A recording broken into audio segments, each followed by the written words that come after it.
erschwerte Bedingungen.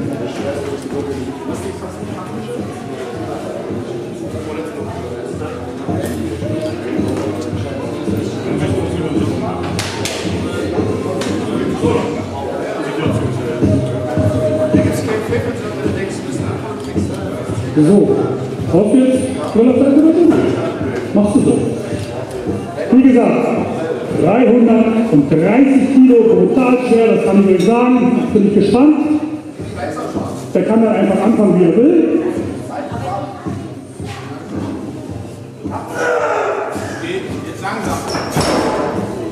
Bei 10 Grad darf er nochmal, wenn er innerhalb von 10 Grad ist, kann er nochmal anheben.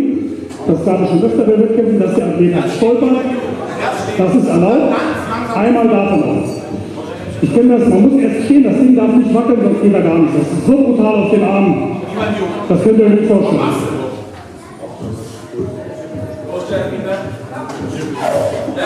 Komm! Und jetzt auf geht's! Jawohl!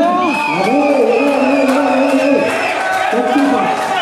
Jetzt geht er! Wunderbar! Super! Komm! Eine Runde! Jawohl! Ja! Super gemacht! Egal gekämpft! 330 Kilo Kronengürtel, das war sein erstes Mal. Und wenn man das erste Mal macht, dann kriegt man schon mal Schockzustände. Beim dritten, vierten, fünften, wenn er das mehr trainiert hat, ist es leichter.